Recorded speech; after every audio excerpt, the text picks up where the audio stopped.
this is Carrie with Fullerton Professional Organizing, and today I'm going to talk to you. I think we're still talking about kitchens and how two people, Tracy Bowers and Stephanie Sikora, how they organize their kitchen and some of the ideas that they have for that.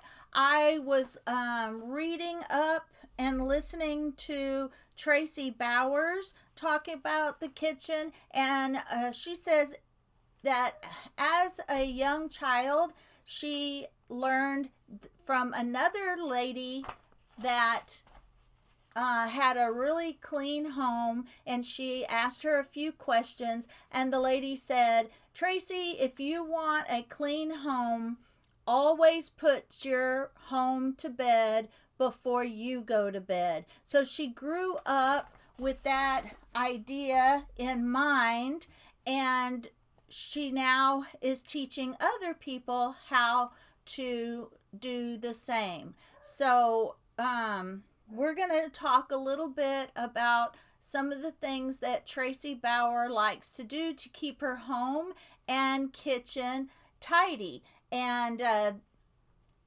she says children like a clean home as well.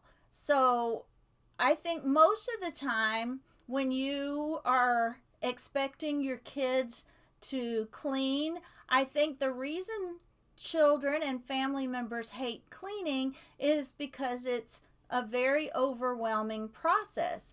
But if you don't have every single thing that child owns in their bedroom, and they because children are tempted to pull everything they own out when it's playtime. So then when it comes time to cleaning, it's very overwhelming. But if you rotate their toys so that they don't have every single toy that they own in their bedroom, it makes it easier. And I say all of that because we just talked about toy rotation the other day, and so that is fresh on my mind, because as grown-ups, that is really what overwhelms us when we need to clean up after ourselves at home as well. Maybe we have too much stuff in our home and it's overstuffed, and we pull everything out, and then we have to put it all back, and it becomes quite overwhelming. But if we spend 15 minutes every single day putting our home to bed before we go to bed, we can get every single family member to spend 15 minutes in their bedroom or in a space in the home, and they can spend 15 minutes a day keeping it tidy before they go to bed. So that is what she's incorporated into her home and her kitchen.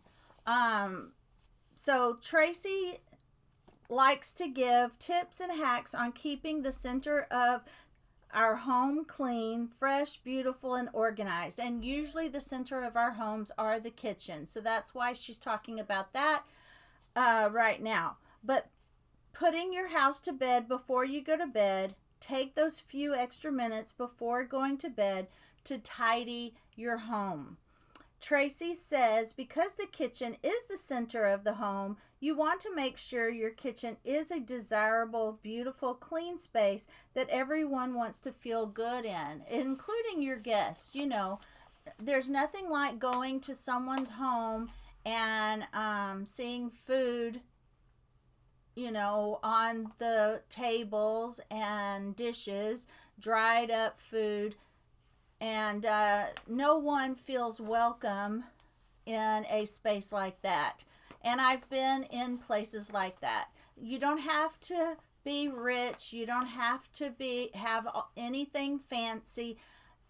Back in the day when you went to grandma's house, not all grandmas, they just had a clean home, a comfortable home, and nothing fancy, but you were comfortable, you felt welcomed because grandma's home was always clean. It didn't have to be fancy and all fancy stuff. It just had to be clean. And that is what we're trying to incorporate into teach our children. We're teaching our children, when we keep our homes clean and tidy, we're teaching our children to do the same. So, investing in good products and tools will make tidying the kitchen so much easier. A few suggestions are dishwashing gloves and a good, dense cleaning cloth. Now, she loves Norwicks. I'm not familiar with Norwicks, but I agree with her. Keeping those Clorox wipes, sure, it's a little extra money, but you have those Clorox wipes on hand, you have that Swiffer on hand, and it makes it super convenient to mop and mop your floors and clean your countertops when you have those easy to access cleaning tools. Yes, you can always fill a sink up with soapy water, get that wash rag and clean everything with that wash rag, but on a daily basis, those quick and easy products help you keep up with it on a daily basis. Now, she also suggests Home Depot or similar stores can cut extra cabinet shelves for you. They may not match perfectly, but you will be so glad you have them. Yes, if you have cabinets with those adjustable shelves, you can go and have extra shelves made so that you can take advantage of all that space. But if you cannot do that, you can just get those shelves at Walmart. They some come in bamboo, some come in clear plastic, some come in metal coated in white, but you can buy adjustable shelves or racks to put in your kitchen cabinets. That will give you extra shelf space to take advantage of all the space in your cabinets. Don't keep items just because they came in a set. If you won't use them, get rid of them. For example, my husband and I, they're kind of, everyone knows the brand Yeti.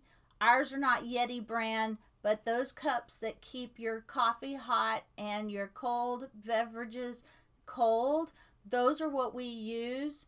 We do have some drinking glasses that we use for company, and we have some coffee mugs that we use for company. But if you have dishes that you don't ever use, you can get rid of them or store them in the garage, donate them, sell them. You don't have to keep them in your kitchen if it's something that you don't even use. Keep your cleaning cloth rinsed and hanging to dry. She hangs hers on a magnet on the side of her refrigerator so that she can easily access them.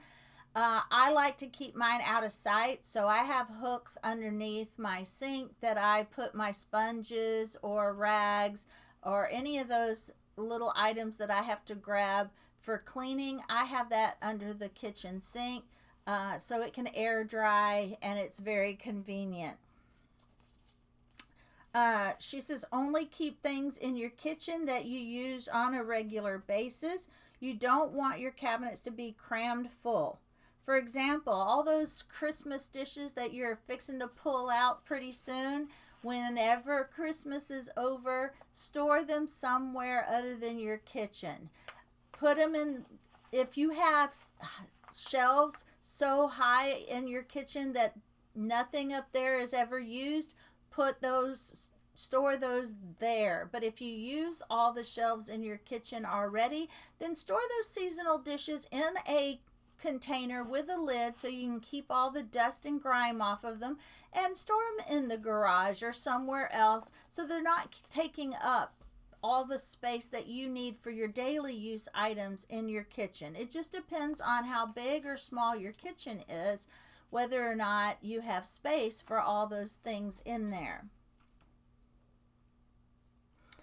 Use all the cabinet space, even the high cabinets. Have a step stool accessible to be able to reach those high cabinets. And I suggest bins with places that you can stick your hands and grab, or handles on the bins so that you can also reach them better, because instead of just pulling one thing out of the basket, just pull the whole basket down. That way it's there when you're finished using the item, put it back in the bin, and then you can just put that bin back up in the shelf. Especially if there's several items. Let's say you have a bin full of sandwich stuff in the refrigerator. Just take the whole bin to the countertop, make your sandwich. Everything can be put back into that bin, and then the whole bin put back in the refrigerator, instead of, oh, I'm using the mayonnaise, now I got to put that back in the refrigerator. I'm using the mustard, now I put that back in the refrigerator. The bin is right there and convenient. And that's what I like about using bins in the cabinets and the refrigerator. You can pull the whole thing out, and it's just so much easier to clean as you go. And she somewhat already mentioned this when she said that Lowe's or Home Depot can make you some extra shelves to put in your cabinets, but make sure your cabinets are as low as your shelves are as low as they can go, so you have room, so you can reach the items. Bring cabinet shelves down as low as you can so you can easily grab things. Keep a trash bowl, and this is a great idea that I need to start using. Because my trash can is way at the end of my kitchen. She says her trash can is easily right there where she cooks, but for those like me that have a trash can way at the end of the kitchen, because I have a galley kitchen, it's just one little hallway, and to put a trash bowl next to where you're cooking, and that way when you're chopping up that cabbage and you have that core that you're going to throw away, just stick it in a bowl. When you're chopping up lettuce and you have some pieces that need to go thrown away, put it in that bowl. You're cutting the tomatoes and you have that little piece that needs to be thrown away, put it in the bowl. Then when you're ready to clean the kitchen, you can just empty the whole bowl into the trash instead of walking back and forth, or making a mess on your countertop. It's just so much easier to put it in a bowl.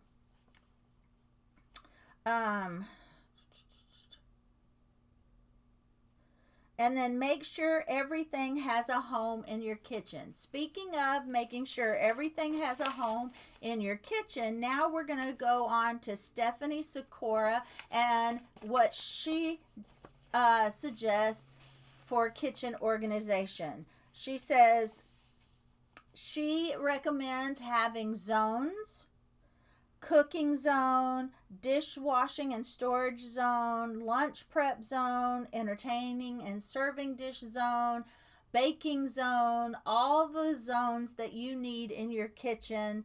And she talks about a 3-step process: simplify, systemize, and sustain.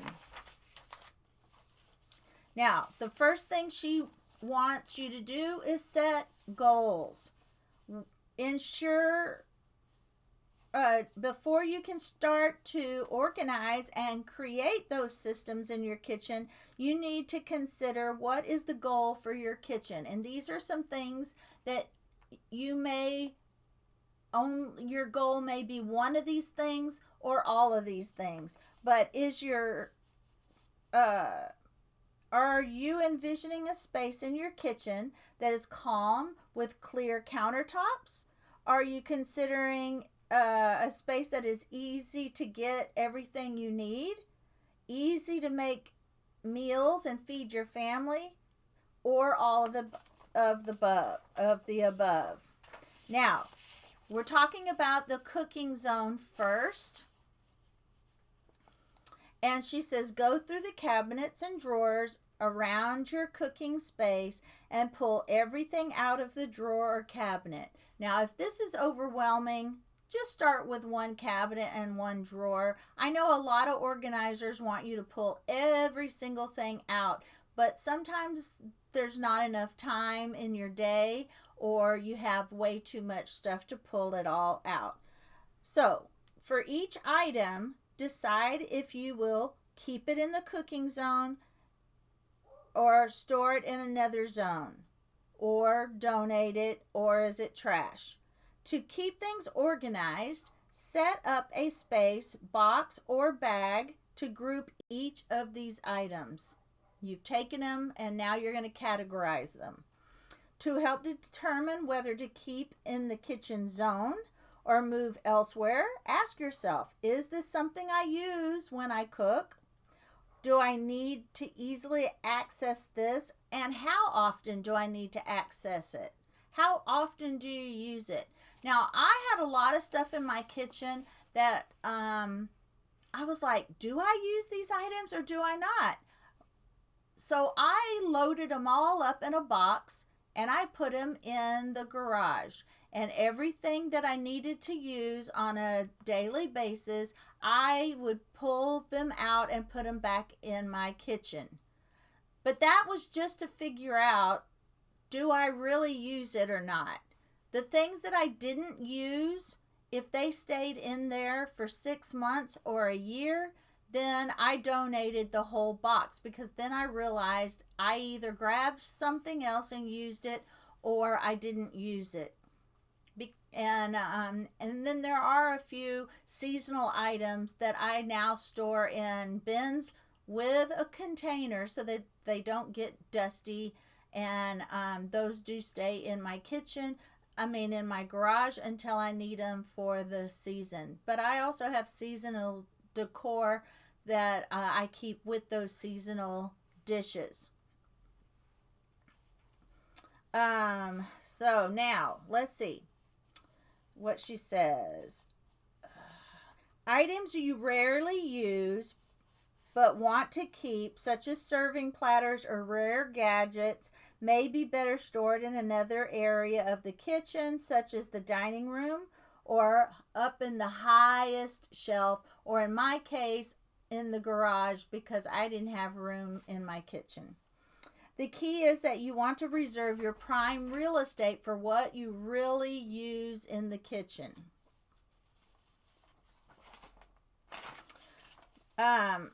Now, make cooking enjoyable and avoid running zigzags across your kitchen.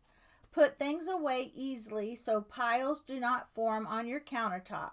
Find what you need easily while you're cooking.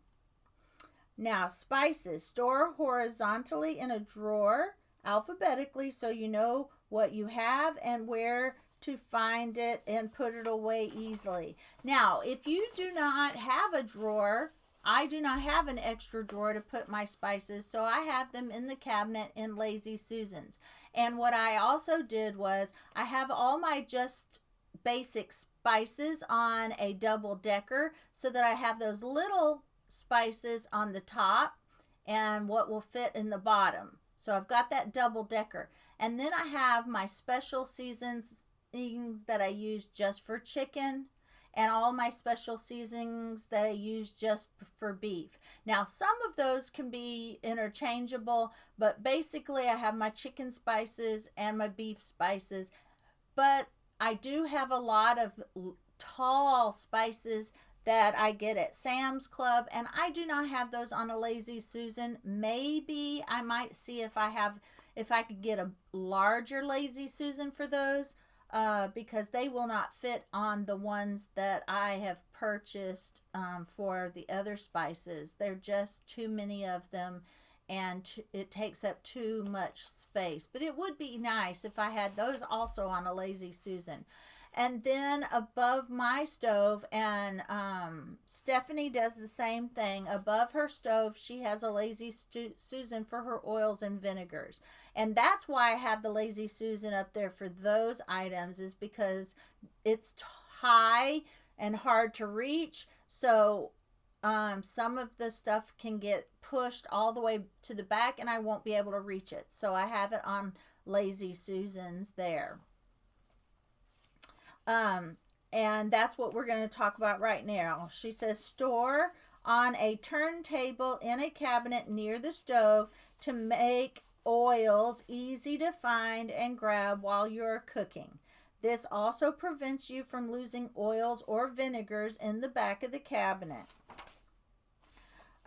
Utensils store in drawers next to the stove for easy access. If drawer space is limited, place the most frequently used utensils on the counter by the stove.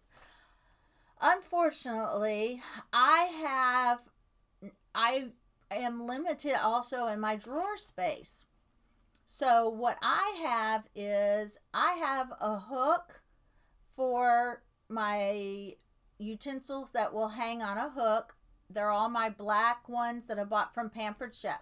And then I have a container that has all my steak knives and, well, all my knives. The big knives I have in another one, and then I have several little utensil holders next to my stove because I do not have enough drawers.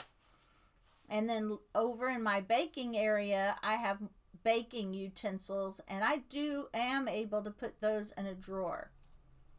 But I need my cooking utensils by the stove, and that's where I am limited on my drawer space. So no spices will be in a drawer, and my utensils will not be in a drawer. And I do keep out only the ones that I use. All right, so now your pots and pans. Those should also be in the cabinet next to the stove. There are racks that you can file your pots and pans this way, and then there are racks where you can file your pots and pans this way. Unfortunately, I happen to have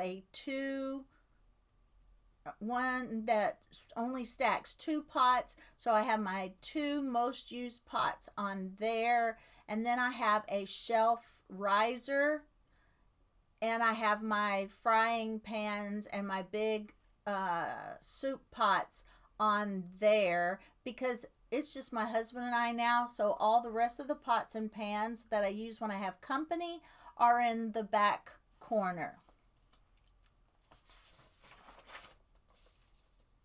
To prevent your cooking space from being overrun by clutter all over again, periodically go through your drawers and cabinets in this zone and let go of items you are no longer using.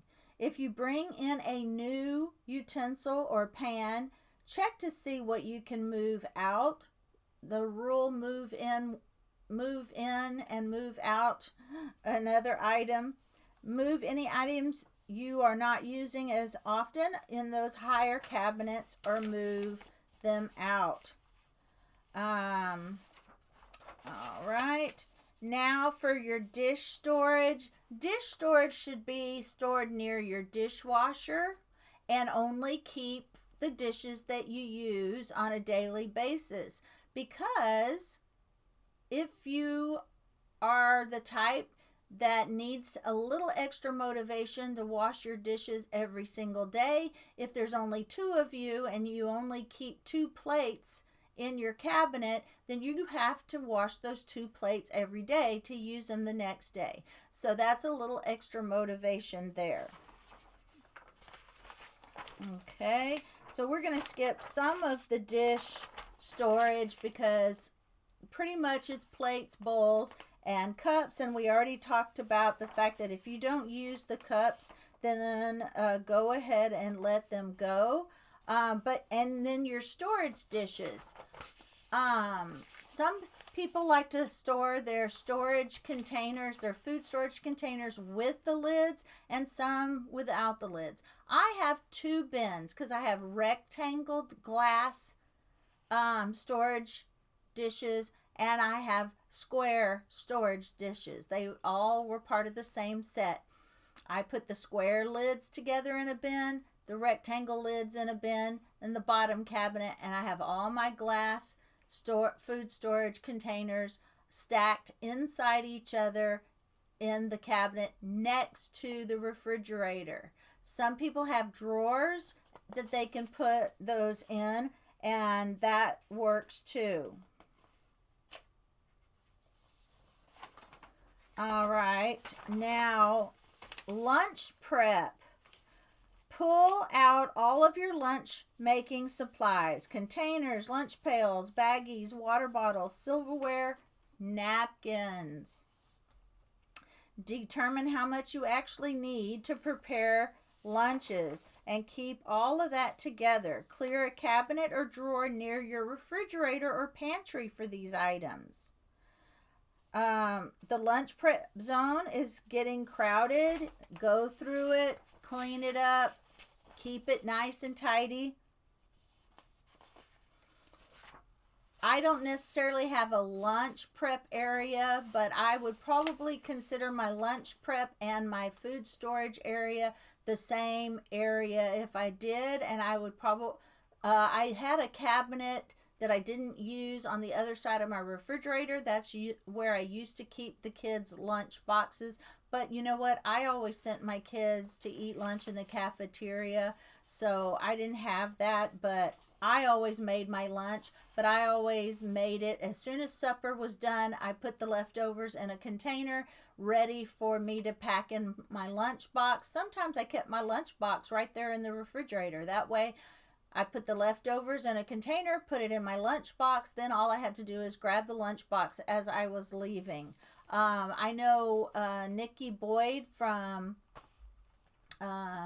Nikki at Home. She has mason jars that she fills with salads and morning oatmeal, and she has all her breakfast and lunches all prepped in her refrigerator, and she does it that way.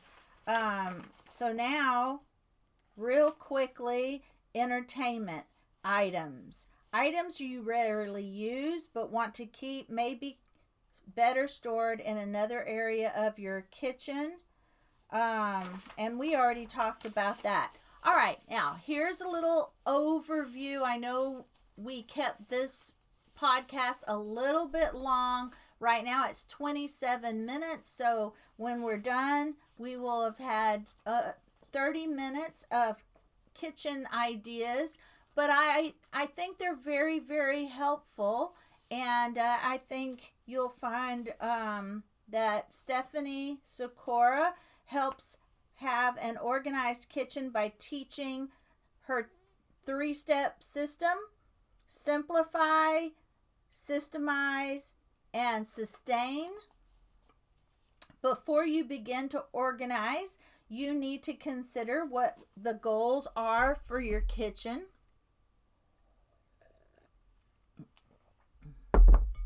Because I'm an empty nester, so my goals are not going to be your goals if you have children